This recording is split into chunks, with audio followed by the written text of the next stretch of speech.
is the history around the Mediterranean. And this history, let me start with a phrase related with Pliny the Elder, Plinio el Viejo.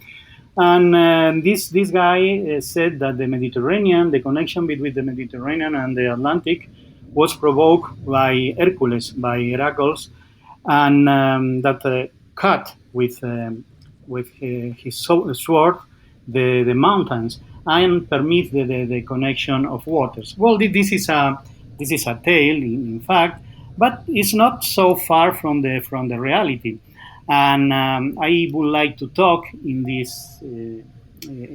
this opportunity something related with the connection between Atlantic and Mediterranean that everybody knows that was closed for years, and mainly related with the record of coccolithophores. So, and probably related with this history, it is not only a mythological history, but related with America, mainly with America. These two pillars, the Hercules Pillars, are in our symbols, Spanish and American, Mexico, Bolivia, even San Diego in the States. And these two pillars are related with this plus ultra and non plus ultra. So the opening with the water and the wall in the other side of the ocean, and the beginning when everything was closed. But the funny thing that in the original coins, in the original Spanish dollars or Spanish doblons, these two columns occurs, and these two columns remain in most of our coins. So if you paid attention to the symbol of the coins, these two pillars are in a lot of them. So, well, this is a small joke, just to introduce this connection between Atlantic and Mediterranean. The Mediterranean is semi-confined, semi-closed basin. In the present day, the only communication is with the Atlantic is the Guadalquivir basin, but the connection or the dynamics with of this basin is related to evaporation and precipitation in the different basin, but also related with the tectonics, and also the rate of erosion and so on. And if we go 6.5 million years ago, we can imagine one situation like that. You can see in the video, 6.5 million years ago, the connection was opened by Morocco and in the Guadalquivir basin in Spain, but something happened in the Earth, and some tectonics event define one situation like that. The connection between Atlantic and Mediterranean becomes restricted, and the Mediterranean was isolated and start one of the most significant events in the Neogene in the history of our planet. The situation of this event is now how the salinity crisis. The salinity crisis, the desiccation of the Mediterranean, was investigated for years, and perhaps the most significant investigation was Leg 13 at the beginning of the DSDP expeditions, where relevant researchers like Chu, Maria Bianca Chita, Robert Kidd, a lot of people, Carla Müller regarding nanofossils, observed that in the geophysics, in the deep sedimentation, a huge amount of salts are stored in the Mediterranean, and immediately these scientists start to develop the idea of the salinity crisis, the desiccation of the Mediterranean. It's still under debate, no? And to study this situation and going to this idea, how to use the nanofossil and the reconstruction, particularly at the beginning of this salinity crisis, we are going to one particular basin. This basin is not far from the Gibraltar Strait, and this basin is more or less around this area. Is the Sorbas Basin, the Sorbas Basin. At one time, 6.5 more or less, 6.6 million years, Tortonian, where the connection between Atlantic and Mediterranean exists, both from Morocco, the Riffian connection, and the Guadalquivir, this connection. Well, this Sorbas Basin, you can see in this map, is very particular. It's relatively connected with the Mediterranean, in fact, and the dynamics is a kind of amplification of the Mediterranean. In fact, mark the beginning, and the history of this evolution marked the beginning and of this crisis.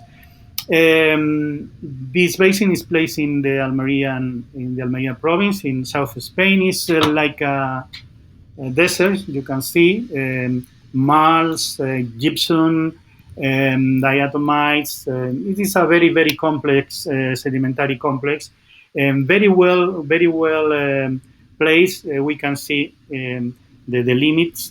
So the basin is very well constrained, and as I explained before, the amplification of the signal is very clear. So it's very nice to study these processes. And on the other hand, because of the vegetation, that you can see almost no vegetation at all, but also the impact of tectonics is very few. It's almost nothing of tectonics, permits a very, very good investigation.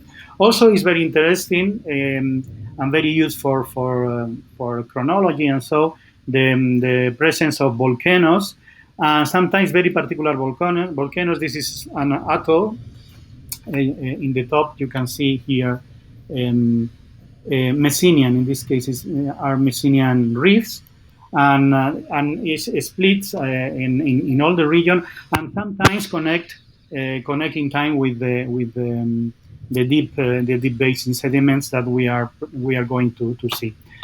And also we can see evaporites like that, and sometimes related with these systems, beaches sedimentation, or sometimes lacustrine or fluvial sedimentation.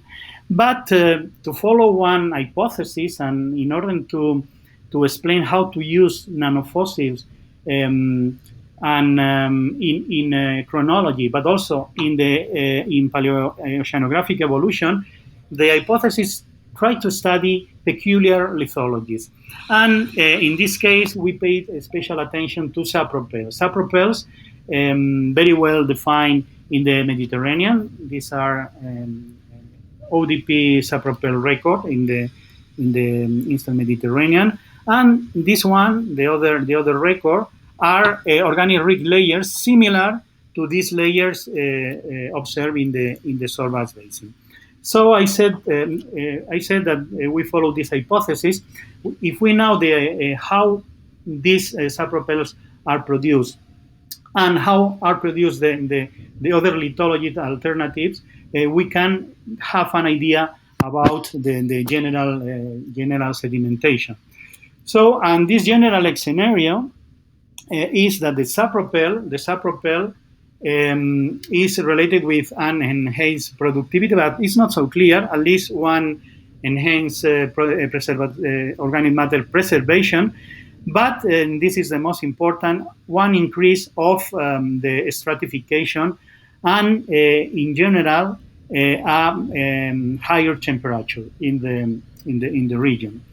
These sapropels in the Guadalquivir Basin will, and particularly in the Sorbas Basin, alternate with Mars. That means, or are related to lower productivity, one increase of evaporation, and the reduction of runoff in the situation. And occasionally, we can see also the presence of diatomites, siliceous rocks that, in theory, just for our hypothesis and taking into account the general ideas of several authors, are related to increase of productivity and increase of mixing of the water column, and reduction, in fact, of the stratification and reduction of the runoff. In other words, an increase of one kind of upwelling or of upwelling. So go to the Sorbas Basin, and particularly to this record. This record is very well studied with high resolution in different techniques. We can distinguish two units, the upper Abad and the lower Abad, and constituted by sapropels, maars, and diatomites. So the alternance I explained before. And to have one idea, we just select several cycles. In this case, 4 cycles. One cycle is one sapropel, one sapropel in alternance with this maar, and in between, in the middle, more or less in the middle of the maars, we can see also diatomites. Not always, but in the selected cycles. This is the lithology, as you can see. This is recurrent, so it's very constant, and only occasional concentration or occasional passes of sandy layers that are mainly related with kind of turbidites or microturbidites are the other lithology. Well, the interesting thing when we start to study this region is that we produce one general pattern of biostratigraphy. We looking for the markers, but at the same time we produce one paleomagnetic. We develop a paleomagnetic analysis, and the general idea was to study this Sorbas Basin and try to connect with the general sedimentation, with the global rhythms that were observed in the Mediterranean, and we'll see not only in the Mediterranean but in other parts. In this slide, you can see the record. This is a geophysical record. Is sound record in geophysical record, and we translate, we filter the signal and correlate with the insolation curves. Why? The idea is try to follow this succession, this sapropel, these alternances, and try to control the time using, I said, biostratigraphy, but also paleomagnetics. The idea, the paradigm this use is the Milankovitch idea, and this Milankovitch idea, is related to the energy received. Depends of the variability in the eccentricity, obliquity, and precession. The precession is the main signal. Is related with the insolation, and sometimes modulate the eccentricity. But the interesting thing is, if we go to our record, to the alternance of our lithology, we can obtain a perfect correlation between the lithology and the insolation curve, in this the precession curve, very well constrained by with paleomag. So this is also observed. For example, this is Punta di Maiata in Sicily, another lithology, but we can see in this situation, we can see one perfect correlation between Spain, Greece, and Italy, and a perfect correlation level by level. And in fact, we can, in this case, produce one very clear pattern, chronological pattern, as you can see in the slide. So these are the 4 cycles we plan to study. The subpropel is related with high insolation, lower precession. The Mars are related with, is the opposite, and the diatomite is the extreme of this situation in the Mars system. Okay, go to the nanos. The nanos, all these lithologies are plenty of nanofossils. This cluster, sphenolids, a lot of reticulofenestrids, plus other sphenolids, plus other species. And to study, we count one relevant number of leads in around 300 examples, and we can see, for example, the relationship of the total of coccolithophores and different group of reticulofenestras. So this sign is just only to show that there are concentration of peaks and sometimes reduction. For example, there are peaks of circular reticulofenestrids here in the upper part of the subpropels or at the beginning of the Mars. But also other groups, interesting groups like Coccolithus pelagicus or different umbilicospheras like Geminilintella jaffari or Rotula also follow a pattern. It's very constant pattern in the different lithologies. And this cluster and sphenolids, the other relevant group, also peaks in very precise levels in the succession. Okay, the first conclusion we can see is that the model of distribution is insolation, so it's mainly precession, so it's 20 kiloyears more or less. And to see the evolution of the significance, the significance of these coccolithophores, everybody knows some of the species mentioned before are fossil groups, so we are no clear idea always. And one of the ideas also, not only the general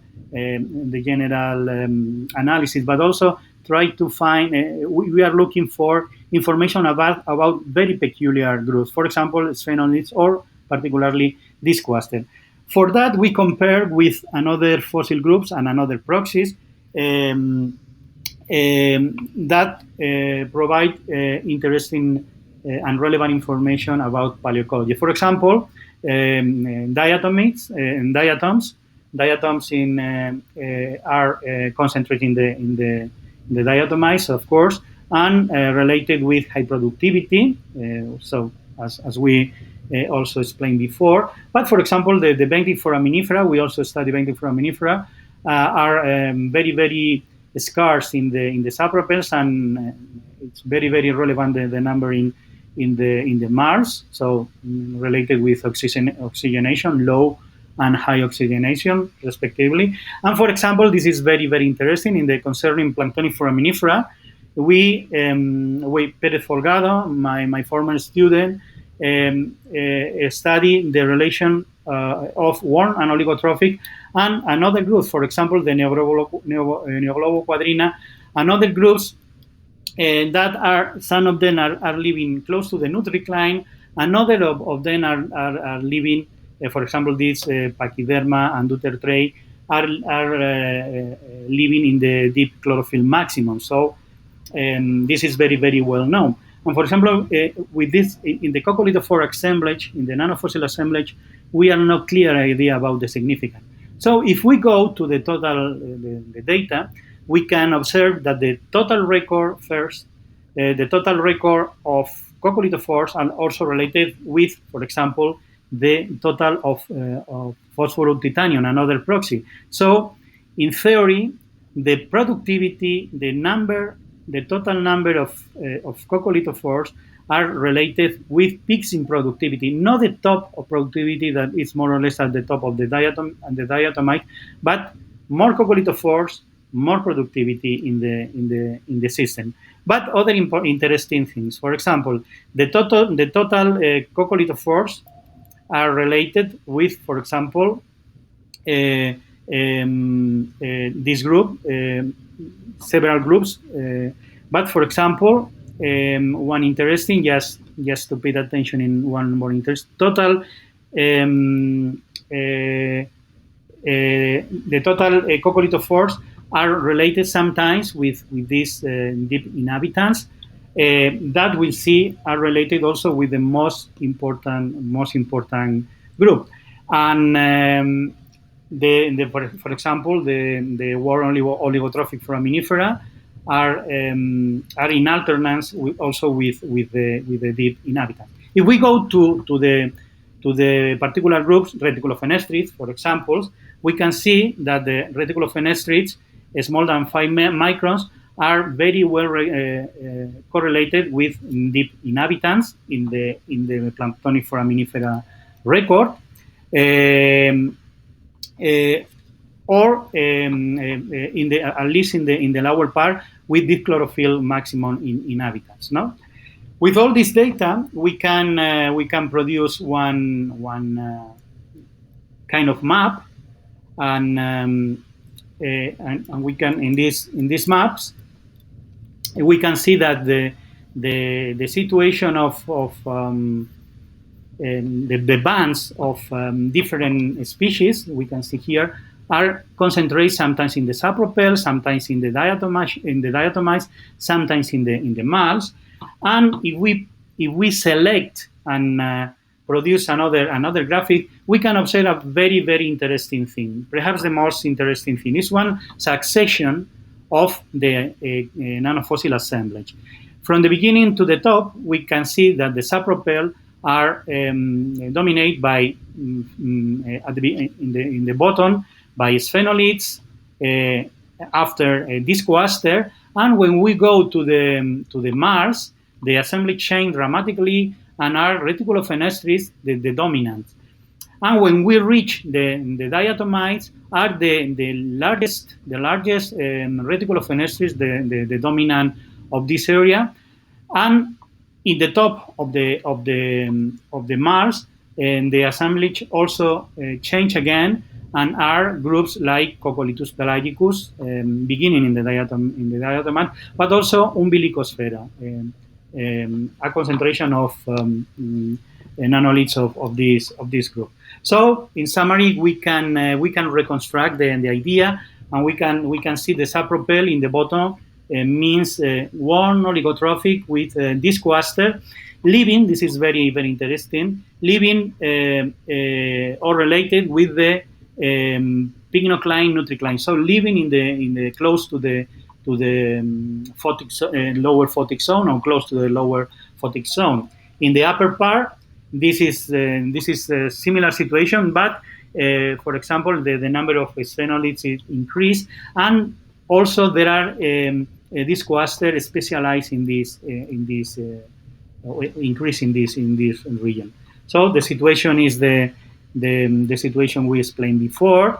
The Mars is dominated by these reticulofenestrids, mainly small reticulofenestrids, and if we go to the diatomites is controlled mainly by these reticulofenestrids, and we suspect, for example, because of the reduction of this upper photic layer inhabitants, we suspect that there is competition with the diatoms, because it's the interval where these organisms dominate. And if we go to the upper part, we are go to the top of the diatomaceous and Mars. This is a mesotrophic situation with the domination of Carteri, Helicosphaera, and Gemini Litella. So, in the manner of conclusions, we can use the succession as a calendar. So it's a very, very robust chronostratigraphic tool. If we can control previously biostratigraphically and magnetostratigraphically record, and also at the same time, with high resolution, we can reconstruct the evolution in one insolation cycle. And to finish the history, this is the top of or if you like, the beginning of the salinity crisis. After the salinity crisis, we can see. After of this sedimentation is the salinity crisis, and after the salinity crisis, we can see here one discontinuity, and in the top we can see another marine sedimentation. This situation after the salinity crisis determines the closure, but in the Pliocene, the situation changed again dramatically. And you can see in this very, very nice video, you can see that in the Pliocene, Hercules opened definitively the connection between the Atlantic and the Mediterranean, and one huge fall is developed, and the Mediterranean was filled in 2 years, according with the information. Nothing else. I hope you have an idea about the salinity crisis, the history, the Tortonian, Messinian, and Pliocene record, and the significance of the nanofossils, the calcareous nanofossil, to reconstruct this history. Thank you.